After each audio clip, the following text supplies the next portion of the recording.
নিষিদ্ধ ছাত্রলীগ ও আওয়ামী লীগ নেতাকর্মীদের তাণ্ডবে দিনভর রণক্ষেত্র গোপালগঞ্জ।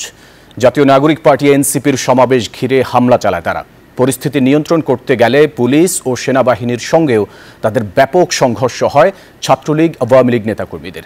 পরিস্থিতি নিয়ন্ত্রণে রাবার বুলেট ও টিয়ার শেল নিক্ষেপ করে পুলিশ।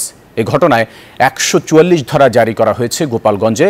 মোতায়েন করা হয়েছে ৪ প্লাটুন বিজিবি। সংঘর্ষ এখনো চলছে। নিহত হয়েছে ২ জন। এখন পর্যন্ত পুলিশ, সাংবাদিক সহ অন্তত অর্ধশতাধিক আহত হয়েছেন। বেলা 2:30টার দিকে শহরের পৌর পার্কে এনসিপির সমাবেশ শেষ হওয়ার সঙ্গে সঙ্গে নিষিদ্ধ ছাত্রলীগ ও আওয়ামী লীগের নেতাকর্মীরা লাঠিসোঁটা, দেশীয় অস্ত্র ও ককটেল নিয়ে নেতাকর্মীদের ঘিরে হামলা শুরু করে। তারা চারদিক থেকে এনসিপির নেতাকর্মী ও পুলিশের গাড়ি আটকে দেয়।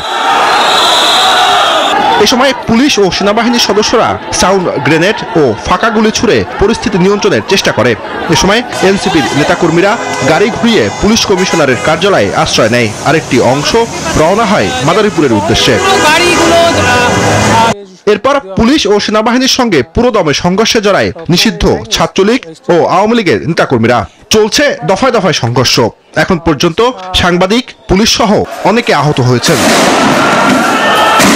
এর আগে বেলা 2:45টার দিকে 200-300 লোক নিয়ে অস্ত্রশস্ত্র সহ এনসিপি সমাবেশে হামলা চালায় নিষিদ্ধ ছাত্রলীগ ও আওয়ামী লীগের নেতাকর্মীরা। ওই সময় মঞ্চের চেয়ার ভাঙচুর, ব্যানার ছিঁড়ে ফেলে তারা। এনসিপির নেতাকর্মী ও পুলিশ এক হয়ে ধাওয়া দিলে হামলাকারীরা পালিয়ে যায়।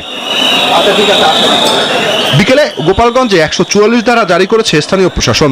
এনসিপির শীর্ষ নেতারা এখনও গোপালগঞ্জে অবস্থান করছেন। পরিস্থিতি নিয়ন্ত্রণে পুলিশ, সেনাবাহিনীর সাথে ৪ প্লাটুন বিজিবি মোতায়েন করা হয়েছে। Zubair Sani, desk report. Bundle থাকলে প্রতি সেনমানিতে টাকা বাঁচবে। বিকাশ সেনমানি বান্ডেল কিনে জিতুন প্রতি লেনদেনে।